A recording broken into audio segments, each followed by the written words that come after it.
Hello tout le monde, j'espère que vous allez bien. Aujourd'hui, on se retrouve pour parler de trois thèmes importants. Enfin, importants ou pas, je ne sais pas, mais j'avais envie de qu'on en discute ensemble. Je me suis même fait un petit pense-bête. Vous voyez comment je suis organisée. Voilà, je pense que vous allez bien voir.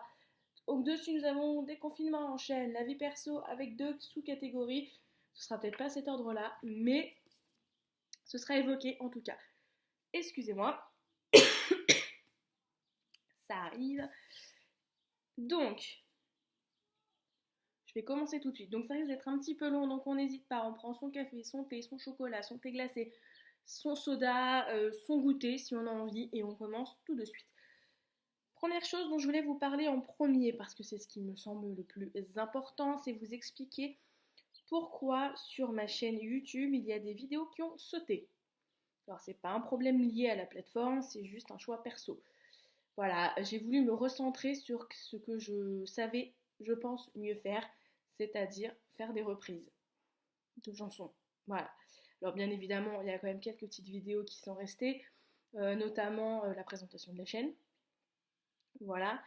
Et deuxièmement, les vidéos où je vous parlais, voilà, soins cheveux, et aussi la vidéo sur l'adoption. Et il y a quand même encore un maquillage qui reste, celui à la Betty Boop.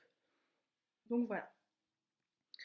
Voilà, j'ai voulu réépurer tout ça et faire une chaîne un peu plus à mon image. Alors oui, c'est pas parce que je vais vouloir refaire que des covers, des reprises, que je ne vous posterai pas de temps en temps un maquillage ou une routine. Voilà, ce sera vraiment quand je le déciderai, on va dire. J'ai pas envie de me fixer un planning en me disant tiens, cette semaine je vais poster une vidéo maquillage. Tiens, l'autre semaine je vais faire un truc de soin. Tiens, l'autre semaine je fais un cover, c'est ce que je voulais faire au départ. Voilà, vous savez, alterner trois types de vidéos, sauf qu'au bout d'un moment, on va pas se leurrer, tout ce qui est routine soins ou des routines, bah, c'est souvent les mêmes choses en fait qui pour moi ne changent pas des masses. Effectivement, si j'aurais pu vous présenter un nouveau soin cheveux que j'aurais trouvé, que j'aurais adopté, que j'aurais adoré, mais je pense que faire une vidéo rien que pour ça aurait pu être pesant. Voilà. Après, libre à vous de rester sur ma chaîne ou pas, vous faites ce que vous voulez, je ne vous oblige à rien du tout.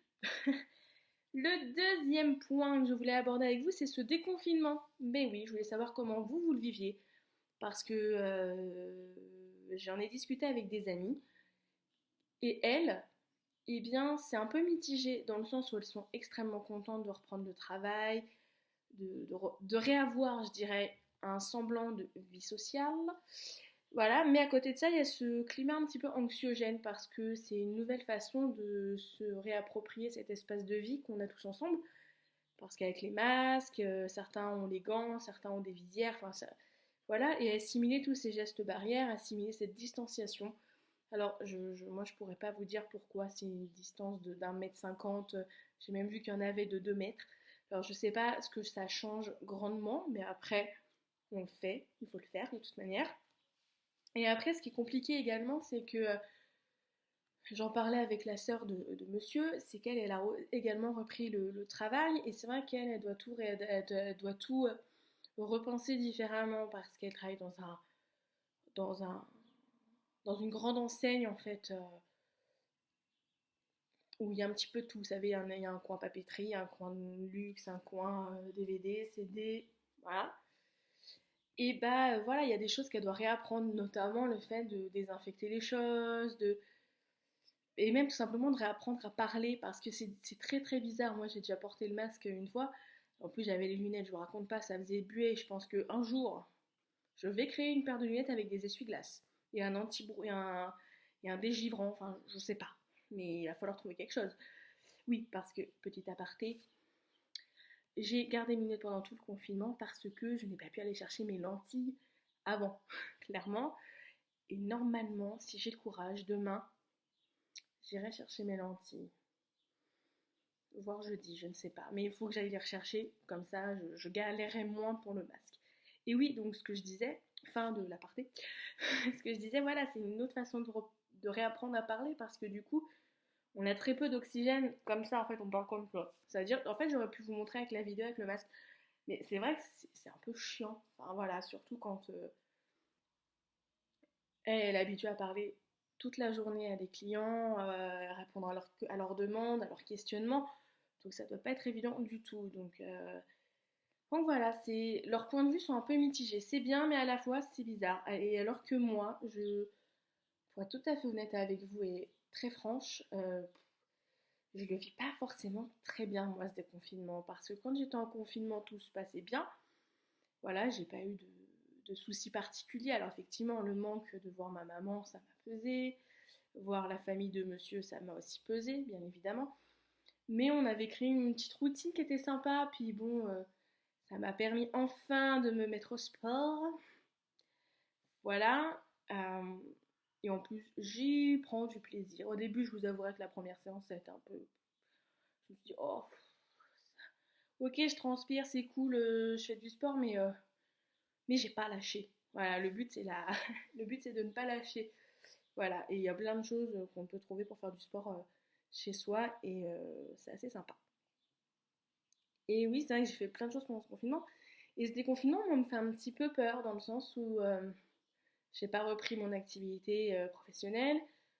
Effectivement, maintenant, on peut ressortir, entre guillemets, à peu près librement, sans les attestations, dans un rayon de 100 km. Bon, nous, ça va, généralement, on va pas forcément à plus de 100 km, hein, donc ça passe. Alors, en plus de ça, à la télé, on entend, enfin, sur tous les médias, on entend que maintenant, les vacances d'été vont pouvoir se faire en France. Donc oui, c'est bien parce que nous, on a prévu de partir pendant les vacances de juillet avec monsieur. Donc on est quand même satisfait, on est content de ça, mais il y a des choses que je ne comprends toujours pas. Il y a des choses, je trouve ça complètement absurde et je ne vois pas où est le souci. Par exemple, l'idée de pas, alors effectivement, avec un petit groupe de personnes, d'aller en extérieur, dans les parcs. Il y a certains parcs qui sont fermés, il ne faut pas qu'il y ait trop de monde, mais à côté de ça, on ouvre des grands magasins. Enfin, je veux dire, pendant le confinement, on allait tous faire nos courses. Vous voyez ce que je veux dire? Donc, on était tous agglutinés. Enfin, agglutinés. Non, on était quand même nombreux à aller faire nos courses parce qu'il faut quand même qu'on mange. Et même si on mettait la distanciation sociale et tout ça, et bien, c'était quand même un peu. On a quand même réussi à le faire, je veux dire. Donc, pourquoi on pourrait pas aller dans les parcs, profiter un petit peu de la nature parce que la nature est belle en ce moment. En plus, il fait chaud, on a de la chance. Voilà, donc il y a des choses que je ne comprends pas trop. Et en plus de ça, avec le déconfinement, on s'est encore plus rendu compte que certaines personnes étaient extrêmement crado. Et ouais, parce que tous les masques qu'on voit traîner sur le bord des routes, les gants, enfin, je veux dire, c'est bon quoi.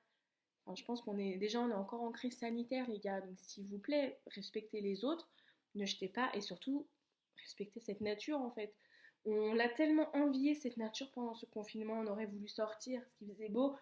On l'a aimé notre planète pendant 2 mois vu qu'on ne lui faisait pas de mal. Donc pourquoi là, ça y est, c'est fini, donc on remet du bazar partout? Non, essayons de rester dans cette optique-là, de continuer de protéger la nature qui est si belle. Voilà.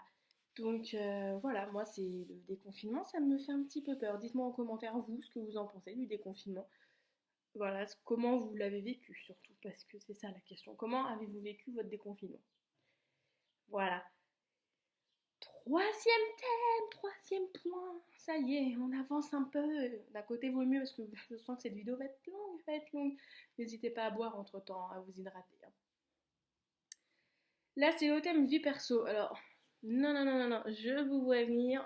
Je ne vais pas vous raconter toute ma vie personnelle. Je vais garder quand même un petit peu d'intimité si cela ne vous dérange, Gaïr. Merci. Non, j'avais envie de vous parler de mon travail et un peu de mes passions, mes hobbies, voilà.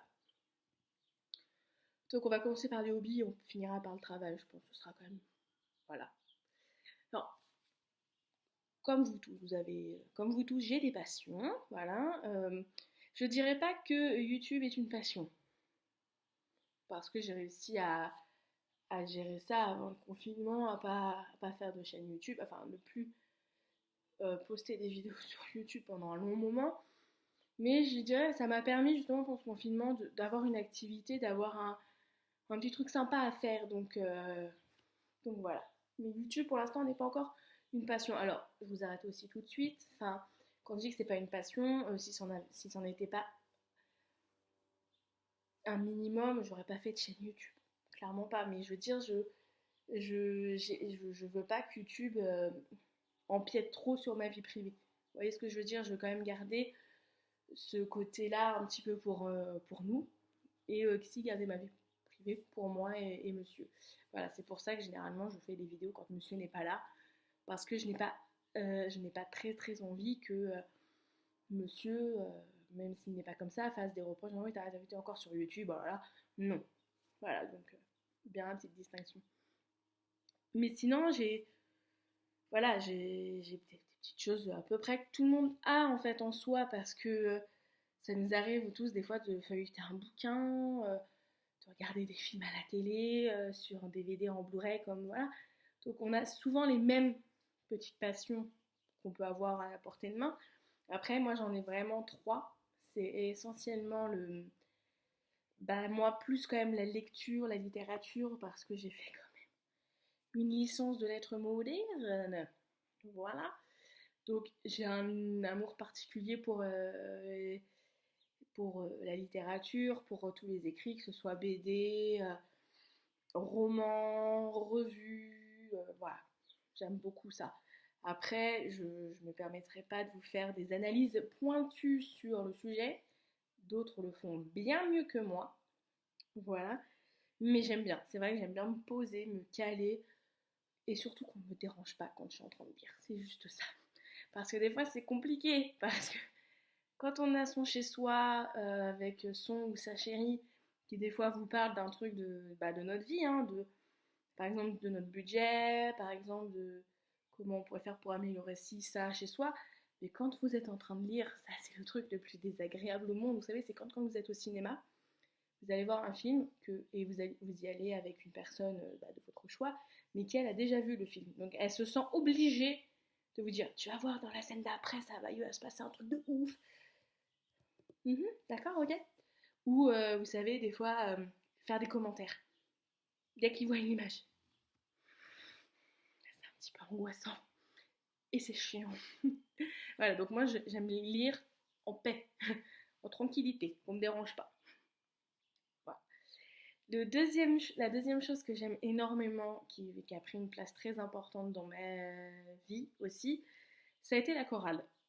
Faut savoir que dans le collège où j'étais, notre professeur de musique instaurait en fait une chorale. C'était généralement tous les mardis, ouais, tous les mardis soirs.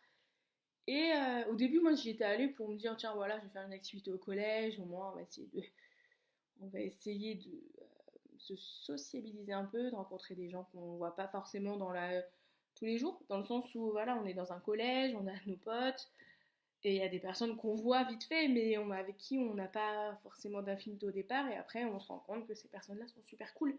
Et du coup, ça crée du lien, et c'est vachement bien.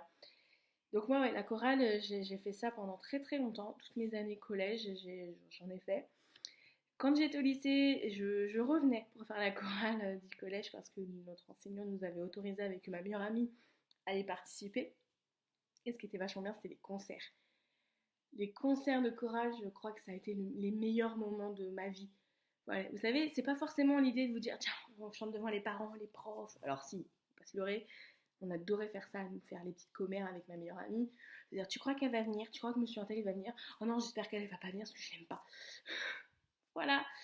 Et c'était vachement bien. C'était une journée hors du temps. En fait, on était dans l'établissement. Je crois qu'il y a même des moments où on était exempté de cours pour préparer la salle. Enfin, c'était le réfectoire. Pour préparer le réfectoire dès qu'on pouvait. Généralement, c'était cool parce qu'on répétait. Après, il fallait qu'on aille manger. Fallait qu'on se prépare parce que là, c'était le moment le plus important. Tout le monde s'aidait à se préparer. C'était génial. Voilà, chacune maquillait l'autre. On essayait de se faire à peu près potable. Voilà. Et ouais, c'était vachement des moments adorables. Moi, j'adorais ces moments en fait. C'était vraiment des moments hors du temps. Voilà. Rien que d'en parler, ça me fait quelque chose parce que c'était une grande partie de ma vie, ces concerts-là. Et c'était génial. Franchement, c'était une pure régalade. Je suis pas sûre que ça existerait Galan, mais c'est pas grave. C'était vraiment super bien, voilà. Et en plus de ça, ouais, c'était des moments aussi privilégiés parce qu'il y a des enseignants qui venaient nous aider aussi dans la salle pour nous installer, qui mangeaient avec nous. Et il n'y avait plus de barrière. Enfin, vous voyez, il y avait quand même la barrière, entre guillemets, avec le vouvoiement, le tutoiement, ce qui est normal. Mais du coup, on les voyait dans un autre contexte. Et je sais qu'il y a même quelques années, on avait fait aussi on allait faire deux représentations, c'est ça. Il y en avait une le midi et une l'après-midi pour les résidents et une autre le soir avec la famille de ceux qui pouvaient venir ou certains résidents. En fait, on allait dans une maison de retraite le faire. Alors au début, on était là en mode oh super, ça va être cool, ils vont rien comprendre. Enfin, les petits clichés qu'on a à cet âge-là. Et franchement, c'était aussi une pure journée, ça. Franchement, c'est les meilleurs moments de cette journée. Elle était super sympa. Je veux dire, on chantait tous ensemble. Après, il y avait un petit goûter. Nous, on avait un goûter. Après, le soir, on mangeait ensemble. Enfin, je veux dire, c'était vachement bien. On mangeait ensemble parce que le collège, ou je sais plus, les résidents, non, le directeur de la maison de retraite, quoi, nous fournissait les sandwichs. Mais franchement, bon, ils étaient pas super bons, les sandwichs, mais ça, on s'en fiche. C'était le principe d'être là tous ensemble. Et ouais, et c'était quand même super émouvant de voir certains enseignants à ces représentations-là parce qu'ils ne loupaient pas. Ils loupaient pas ces moments-là. Je veux dire, il y a peut-être des choses, par exemple, je dis n'importe quoi, on aurait peut-être fait un événement dans le collège du style, oui, on fait une journée à thème, machin, il y en a qui ne participent pas à ce genre de choses. Mais là, il y en avait, c'était ils savaient que dans l'année, telle date, eh bien, il fallait qu'ils soient là, clairement. Et il y a des souvenirs géniaux. Enfin, ma meilleure amie, en fait, on a déjà fait tellement tous les 400 coups toutes les deux que ces moments-là de chorale, c'était encore plus beau. Mais tellement beau. Et voilà, il y a des duos qu'on a adoré faire toutes les deux. Il y a des fois, c'est pas forcément une chanson qu'on aimait chanter, mais moi, des fois, ça m'arrivait de faire un peu de playback. Mais parce qu'en fait, je voulais faire du playback pour entendre, vous voyez, entendre mes camarades chanter, voir comment ça rendait. Et c'était vachement beau. En plus de ça, il y a toujours eu des choses rigolotes. Hein. Il y a des profs qui se lâchaient, mais totalement, qui dansaient sur les tables, qui se prenaient pour des Claudettes. Ah, c'était génialissime. Moi, c'est vraiment des souvenirs de dingue. Et ouais, donc la chorale a fait partie de ma vie pendant très longtemps. Et ma troisième passion, voilà, c'est le théâtre. J'ai fait du théâtre au lycée. J'en ai fait à la fac. J'en ai fait encore un peu en master. Ouais. Et vraiment, le théâtre, c'était une révélation. J'ai adoré faire ça. Et j'adore toujours le théâtre et j'aimerais tellement pouvoir en refaire que, franchement. D'ailleurs, si vous avez des adresses pas loin dans le Val d'Oise, dites-le moi, s'il vous plaît. Mais voilà, c'est vraiment quelque chose que j'aime beaucoup, beaucoup, beaucoup, beaucoup. Enfin, il y a un moment donné, je crois que je vivais que pour ça. Enfin, je veux dire, j'ai fait le bac théâtre. Il y avait l'épreuve théâtre, je crois que c'est la seule épreuve que j'ai dû bosser comme une dingue. Parce qu'on avait un entretien aussi avec un dossier. Je crois que c'est ce dossier-là, j'ai dû y mettre toutes mes larmes de mon corps. J'ai tout donné pour cette épreuve-là. Et ouais, le théâtre, c'était vraiment génialissime, quoi. Grâce à ça, j'ai connu des auteurs dont je n'avais jamais entendu parler, hein, clairement. Par exemple, Jean Anouilh, je ne connaissais pas Jean Anouilh. Et ouais. Et voilà, je me suis intéressée à ça. Il y a des auteurs contemporains aussi, Wajdi Mouawad, qui est vachement connu maintenant, mais lui, je vous invite vraiment à lire ses pièces de théâtre parce qu'elles sont génialement écrites.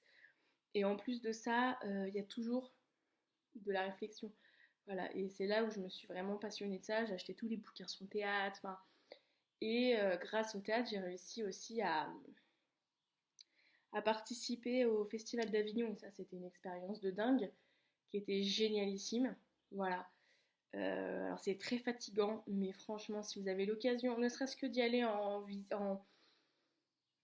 ouais, en touriste, en visiteur, en fait, de voir ça d'extérieur, c'est bien, c'est génial. Et le voir de l'intérieur, c'est encore plus génial. Voilà. Comme je vous ai dit, c'est très fatigant. On vit à 200 à l'heure. On profite comme pas possible. On fait des rencontres. On peut avoir la chance de voir des artistes de grands noms de la scène française, voilà. Des fois même internationale. Hein. Il y en a qui sont bienvenus.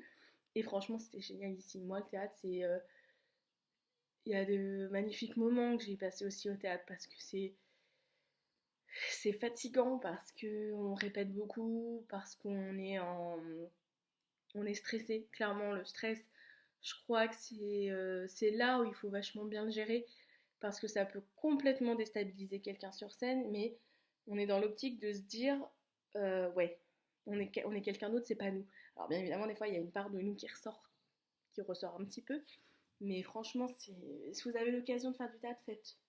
Franchement, vous allez adorer, mais vraiment adorer.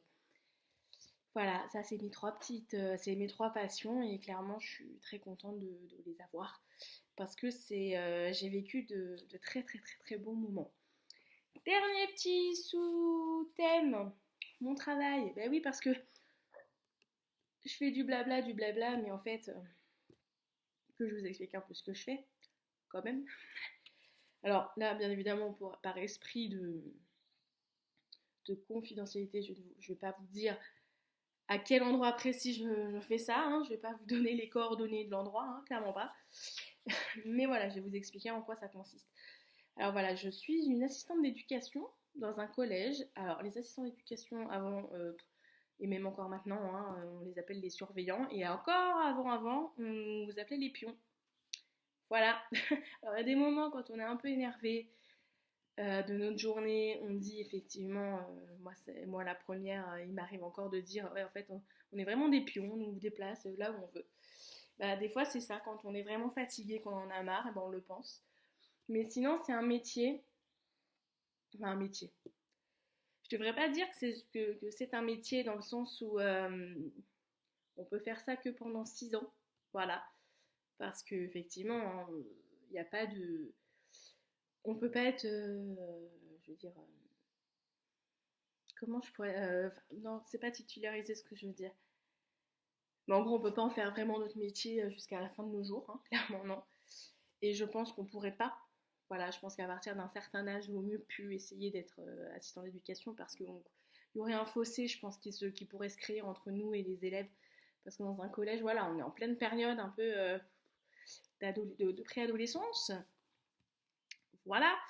Et des fois, ça peut clasher. Ouais, ça peut très très vite clasher entre que ce soit nous et les élèves, des fois envers les enseignants. Voilà. Alors, les rôles, enfin les missions des assistants d'éducation, généralement, c'est vraiment c'est d'être là au quotidien pour les élèves. Moi, je dirais ça. Je dirais pas que c'est forcément faire. Alors oui, bien sûr, on doit être. C'est un peu un rôle de policier aussi des fois par moment parce qu'on doit tout checker, tout contrôler ce que font les élèves, ce qu'ils ne doivent pas faire. On doit leur rappeler les règles à longueur de journée. Mais moi, je dirais vraiment, on est là pour les accompagner au quotidien parce que effectivement, eux, ils passent énormément de temps en salle de classe, mais il y a tous les petits moments à côté. Vous voyez, quand ils sont dans la cour, effectivement là on les surveille, mais c'est aussi ces moments-là que les jeunes trouvent pour venir nous voir, nous parler de petites choses, des fois futiles et des fois pas futiles du tout. Voilà, en fait, il y a de la confiance qui se crée des fois entre nous, et ça c'est magique. Enfin, je veux dire, je pense qu'il faut quand même, voilà, un minimum avoir euh,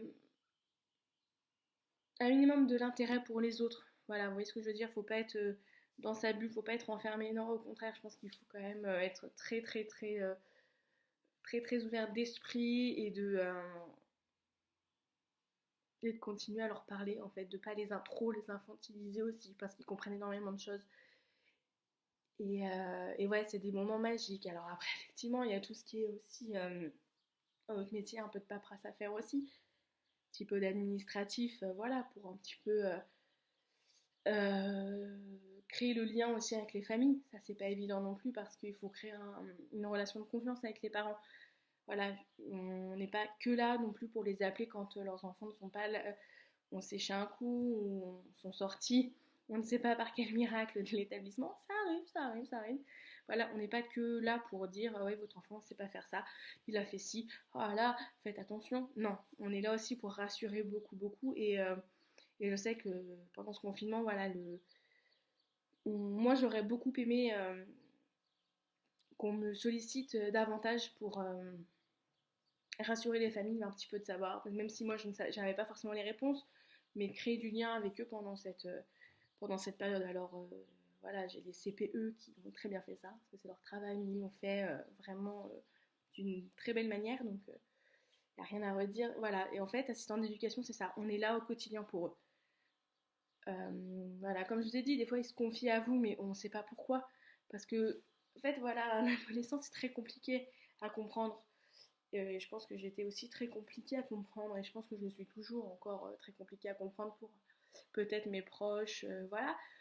Mais eux, c'est encore plus compliqué parce que, par exemple, je vous dis un truc tout bête, hein, le matin, ils peuvent totalement vous ignorer, mais alors d'une force, ils vous écoutent pas, ils vous entendent pas. Et on sait pas pourquoi, dans l'après-midi, à une récréation, ils viennent vous voir et ils viennent se confier à vous en vous disant: oui, Sophie, tu sais, j'ai pas de chance, j'y arrive pas, il faut que je sais pas comment faire, est-ce que tu peux me donner des conseils, voilà. Et ça, c'est impressionnant la force qu'ils ont. Et après, vous leur avez donné votre conseil, ils peuvent vous oublier encore jusqu'à la prochaine fois où ils auront besoin de vous. Vous voyez? Donc des fois, c'est assez déconcertant parce que justement, on aimerait établir des fois un rituel dans le sens de suivi. Et des fois, ils sont pas d'accord. Ils sont pas d'accord, mais ça n'empêche que le lendemain, ils peuvent revenir vous voir, ou dans un mois, dans 2 mois, pour vous dire: ah, tu sais, j'ai appliqué tes conseils, ça fonctionne, je voulais te remercier. Bah ouais, bah c'est juste ça. Il faut. Moi, je l'ai toujours dit en fait. Moi, ma grande fierté, c'est quand un élève, un jeune, vient te voir en disant: ouais, j'y arrive pas, je sais plus comment faire, j'arrive pas à me contrôler, je sais pas, tu peux m'aider. Et que quand tu le vois après, quelques mois après, parce que c'est pas un travail qui se fait rapidement, et que tu le vois un peu plus épanoui, c'est juste, c'est juste génial en fait, tout simplement. Et voilà, c'est ça en fait le métier d'assistant d'éducation. Voilà. Après, effectivement, il y a des jours, c'est plus compliqué que d'autres parce qu'on essaye le plus possible de mettre notre vie perso de côté. Et quand on est chez nous, de mettre notre vie pro de côté. Mais il y a des choses, des fois, qu'on a vécues dans une journée. Mais des fois, ces choses-là viennent chez nous, s'installent dans notre quotidien parce que des fois, c'est trop fort en émotion, des fois, c'est très compliqué à gérer. Donc, des fois, on a envie d'avoir des conseils de nos proches pour savoir comment on peut gérer ça. Et ouais, c'est partie intégrante de ma vie. Pour le moment, j'avoue que là, c'est, c'est un métier qui est dur. Alors effectivement, c'est pas dur, c'est pas physique, mais des fois, c'est dur moralement. Voilà, parce que on est énormément sollicité. Et bien sûr, des fois, c'est dur moralement parce que ça nous arrive, comme dans tous les métiers, de se prendre la tête avec des personnes. Alors, des fois, c'est avec nos collègues. Donc là, généralement, à la rigueur, bon, ça, on le gère plus ou moins parce qu'on est quand même humain, on a quand même un minimum professionnel, du coup, bah, on essaye de passer à autre chose. Mais le plus dur, c'est quand ça se passe avec de personnel, avec les enseignants, où il y a des petites piques des fois qui peuvent être dites, voilà, et des fois c'est dur de tout encaisser, mais comme dans tout métier, c'est dur d'encaisser, mais des fois le but c'est, il faut encaisser, et surtout des fois il faut essayer d'en parler. Alors c'est un conseil que je vous donne mais que je n'applique jamais, et généralement je suis quelqu'un qui encaisse énormément de choses, et le jour où ça doit claquer, bah ça claque. Alors c'est pas une très très très bonne idée, mais des fois ça m'épargne beaucoup de choses, ça m'épargne plus de soucis. Voilà. Écoutez, je crois qu'on a quand même fini tout ça. Voilà, donc la vidéo est extrêmement longue. Mon Dieu, vous allez me haïr. Mais voilà, j'avais vraiment envie de vous parler de tout ça parce que j'avais envie de me confier à vous. Donc j'espère que cette vidéo vous aura plu. Je suis désolée du temps de cette vidéo. Mais voilà, il était nécessaire pour moi de vous parler un petit peu de tout ça. Je vous fais d'énormes bisous et surtout, surtout, prenez soin de vous et restez prudents. Voilà, je vous fais d'énormes bisous. Ciao, ciao.